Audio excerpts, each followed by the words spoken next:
In an interview for today's edition of the Večernji List newspaper, Emergency Agrokor Commissioner Ante Ramljak said that he's filed a civil suit against Social Democratic Party President Davor Bernardić, claiming that Bernardić is persistently repeating a series of untrue constructions that do serious damage to the Agrokor emergency management procedure. I don't know who is attempting to use me for what, but it is not even important because I am not important here. Anyone else could and can be in my position. It is important to conduct the restructuring job to the end and pull the best possible that can be done from what looked like a catastrophe of historic proportions. This is the job that I accepted and I intend to do as long as the government or commercial court want me in that position. Until now, I have been judged by results, and I hope this will be the case in the future, said Ramljak. In the meantime, Black Friday on the Zagreb Stock Exchange is behind us. Friday was the first day when, after almost 6 months, trading in shares of companies from the Agrokor concern was allowed, and they saw a drastic drop in value. Jamnica shares saw the biggest drop in value, plummeting by 89%.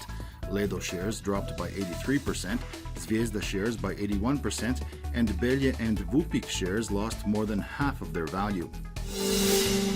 Predrag Sekulic, the head of the new Solidarity Union and coordinator for the headquarters for defense of the Sisak oil refinery, has been fired from his job at the refinery.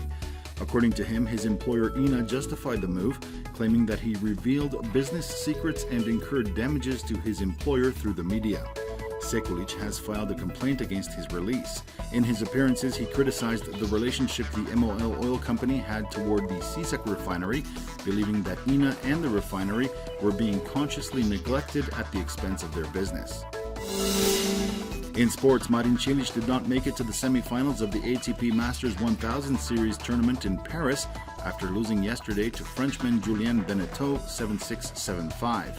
The Frenchman will face Jack Sock of the USA in the semifinals, while in the other match, John Isner of the USA will face Filip Krajinovic of Serbia.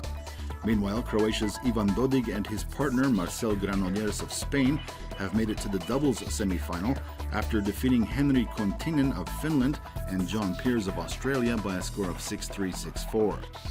In the 15th round of play in the Croatian Football League, Inter defeated second-placed Osijek by a score of 3-1 last night. That was Osijek's second loss of the season.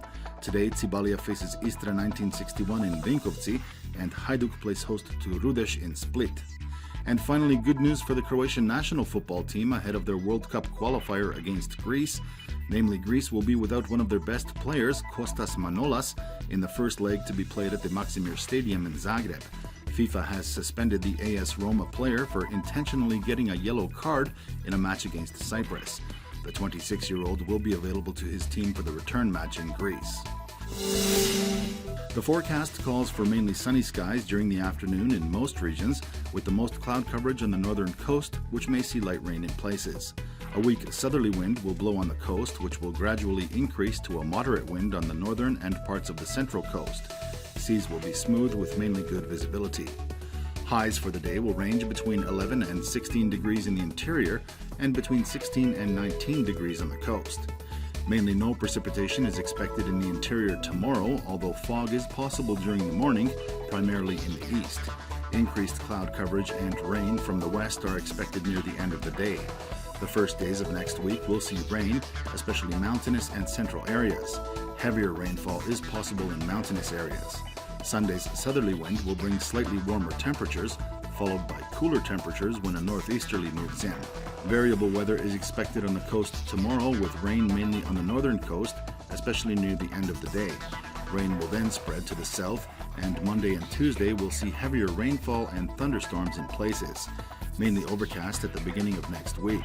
The southerly wind will increase tomorrow to a strong breeze with gale force gusts. Monday will see a strong bora wind, especially on the northern coast.